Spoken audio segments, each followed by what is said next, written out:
Acá hay dos preguntas. Voy a leer una, la vinculación con la otra, y voy a esforzarme en analizarla y hacer una respuesta. Carlos Barroso pregunta, ¿por qué la clase obrera está ausente del rechazo a Milei?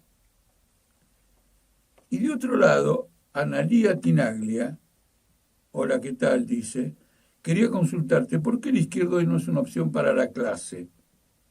¿Y qué tendría que hacer para hacerlo? Hay un vínculo entre las dos. Vamos en orden. La clase obrera no está ausente frente a Milei. Acá ha habido una manifestación de decenas de miles, el Día Internacional de la Mujer. Salvo que alguien opine que las mujeres no son trabajadoras, la inmensa mayoría de las mujeres que desfilan son trabajadoras. Naturalmente, como es un movimiento policlasista, intervienen otros sectores, pero nunca pueden ser predominantes frente a las mujeres que defienden los derechos de la mujer y pertenecen naturalmente a la clase trabajadora de una u otra manera, fabril, administrativa, salud, educación, decisiva. Luego vino la marcha por el 24 de marzo, que todavía fue superior a eso. Y aunque es una marcha aparentemente conmemorativa, nadie desconoce que las marchas conmemorativas siempre tienen un vínculo fundamental con la situación política del momento. La situación política del momento es tan grave que excluir a esta marcha del 24 de marzo de esa situación no tiene ningún sentido. Y luego vino la marcha educativa que asombró a todo el mundo, asombró a la burguesía, al imperialismo, a Marte y a la Luna, porque fue absolutamente gigantesca. Algunos se atrevieron a decir que fue la más amplia de la historia. Yo hago una parte, sigo pensando que la más numerosa de la historia fue la manifestación, no me acuerdo, bueno, de 1951, para que Eva Perón se candidatee como vicepresidenta junto con Perón para las elecciones del 1952. Y ahora me acuerdo la fecha, el 22 de agosto de 1951. Creo que fue la más amplia que hubo de la historia y no le quita el hecho de que comparemos la marcha educativa con aquella marcha, demuestra todo esto. Lo que hay en la pregunta, ¿por qué está ausente?, no es que esté ausente, sino que la clase obrera como clase,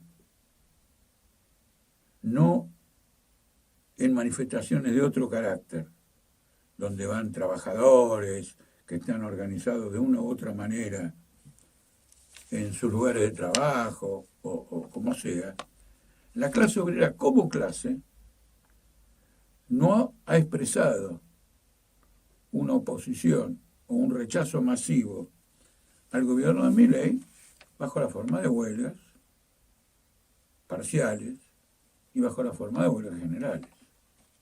Este es el problema. La clase obrera como clase, la clase que puede paralizar la economía del país, algo que no lo va a hacer una manifestación de mujeres, la celebración del 24 de marzo o una marcha educativa, la clase que tiene las llaves de los recursos productivos de la sociedad capitalista, eso no es que está ausente, sino que no se ha llegado, digamos, a ese tipo de situación.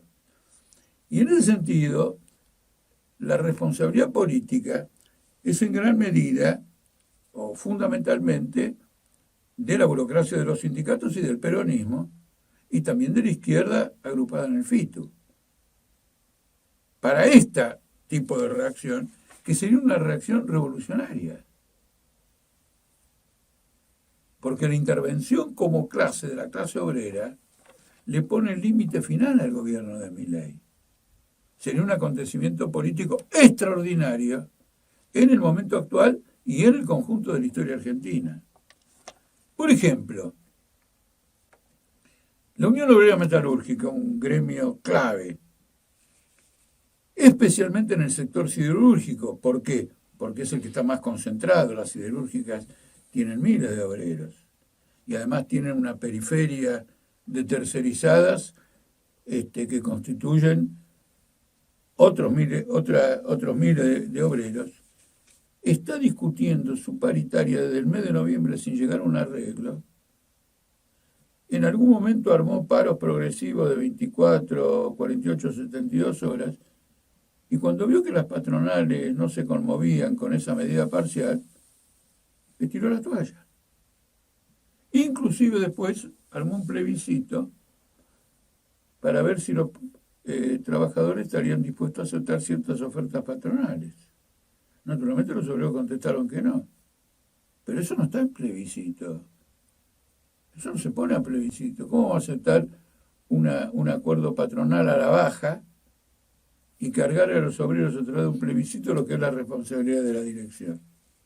El 1 de mayo, la CGT hizo un acto una marcha frente a la sede de la CGT, donde ningún dirigente salió a ningún balcón a pronunciar ningún discurso. Estaban reunidos adentro de la CGT con Ferraresi, el intendente de Avellaneda, y Kicillof, el gobernador de la provincia de Buenos Aires, tramando para las internas dentro del peronismo. Entonces, esta influencia política, este desgaste político de la burocracia sindical, juega un papel político fundamental. Y si yo meto a la izquierda también en esto, es porque no solo votó por Massa en las elecciones contra Milei, dando una confianza que no corresponde al peronismo y a Massa, que es uno de los sectores más capitalistas dentro del peronismo. Acá me detengo un minuto. Nosotros no votamos por Scioli, hicimos campaña contra votar a Scioli cuando se enfrentó con Macri en el 2015. Naturalmente que nos llovieron toda suerte de improperios, pero dijimos que Scioli era igual o peor que Macri, y ahora lo tenemos a Scioli en el gobierno de Milei y todavía no lo tenemos a Macri en el gobierno de Milei. Por lo tanto, más respeto por las posiciones que adopta la izquierda revolucionaria, que en este punto ha visto más lejos, ¿no es cierto?, que los macaneos que se tiraron contra nosotros. Bueno, de todos modos, ha venido siguiendo una política de llamar a la CGT y de colocar encima de los hombros de la CGT la responsabilidad de una respuesta organizada del movimiento obrero. Ahora dejaron de hacerlo. ¿Por qué dejaron de hacerlo? Porque fracasaron. Y en lugar de reconocerlo esto y sacar un documento, una explicación, un balance, hemos sido de rastreros detrás de la CGT, esperando que haga tal acción. A través de la fórmula exigimos que la CGT tenga un plan de lucha. La CGT no queremos que la CGT tenga ningún plan de lucha, porque un plan de lucha dirigido por la CGT, como el plan de lucha que de lo metalúrgico, que hizo 3 paros y cuando vio que la patronal no quiso hacer más nada, mandó el plan de lucha al diablo. Nunca se puede, en la situación de Argentina, nunca se puede formular el deseo de que la dirección de la burocracia dirija una movilización popular como es un plan de lucha. En el 1 de mayo, cuando la CGT hizo la convocatoria a la calle Azopardo, la propuesta nuestra, y también de una organización del FITU, de organizar un acto en la Plaza de Mayo y prepararlo en oposición al acto de la CGT, se frustró completamente. Al final, sobre la marcha y a última hora, trataron de hacer un remedio de acto, porque la mayoría quería ir al acto de la CGT. Y al final fueron al acto de la CGT. Y luego se fueron a la Plaza de Mayo.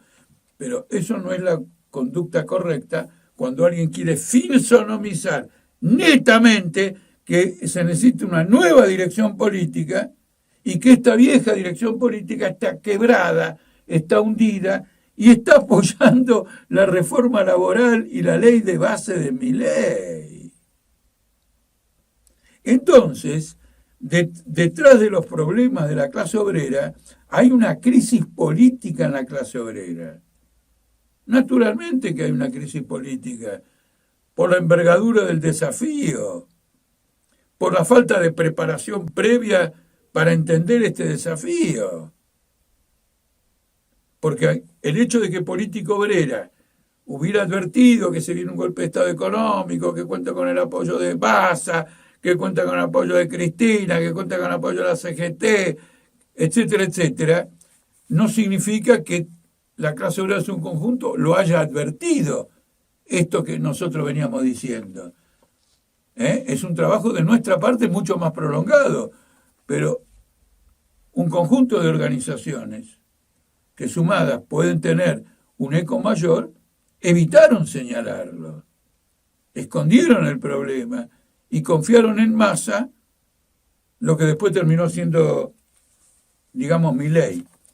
El núcleo de la idea que quiero expresar lo siento, hay una crisis política en el campo de la izquierda y por lo tanto en el campo del movimiento obrero, y el problema de esta crisis política es la llave maestra de una intervención masiva del movimiento obrero, porque indudablemente se van a conjugar, de un lado, la reacción natural, elemental de la clase obrera a los despidos, las cesantías, la baja de los salarios, la baja de los ingresos, la inflación, el aumento del costo de vida, se van a unir a un trabajo político para crear una nueva dirección política de la clase obrera y se van a ayudar recíprocamente. Van a ser factores concurrentes para todo eso. En eso consiste la clave del momento argentino. La clave del momento argentino consiste en esto. Y consiste en esto por una idea que no quiero dejar de expresarles. Para que la clase obrera desarrolle una respuesta de conjunto, no hace falta que todos los obreros argentinos se pongan de acuerdo en una respuesta de conjunto. Esto es una fantasía intelectual o electoralista. Históricamente es un macaneo. Es necesario, para eso, que aparezca un sector activo de la clase obrera que ponga de manifiesto ante el resto de la clase, por medio de su lucha, que es la hora de un enfrentamiento general. Así ocurrió siempre en la historia argentina. Los frigoríficos fueron la vanguardia que llevó a la clase obrera a recuperar la libertad de Perón y hacer el 17 de octubre. Sin ese núcleo activo, de vanguardia, naturalmente con ideas que no compartimos, confusas, pero sin ese núcleo activo, el resto de la clase no hubiera tenido a lo mejor la oportunidad de poner en evidencia que ella estaba también, consciente o inconscientemente, en favor de ese movimiento. Sin la fábrica Renault, no hubiéramos tenido nunca el Cordobazo, y en general las fábricas automotrices de Córdoba. Sin la salida a la calle de la fábrica Ford contra Isabelita, nunca hubiéramos tenido la huelga general que se desarrolló a partir de ese momento contra el gobierno de Isabelita.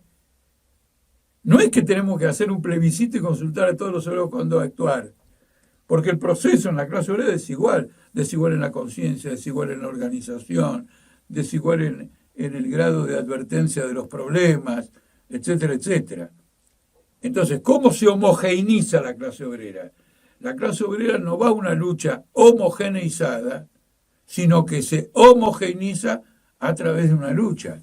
Por eso, lo que hay que encontrar acá es la palanca que mueva todo esto. Y para que encontrar esa palanca, hay que hacer una agitación política permanente, denunciando todo lo que se está planteando y llamando la atención a los sectores de vanguardia a la necesidad de una organización independiente para que tiren del piolín al cual va a responder el conjunto de la clase obrera.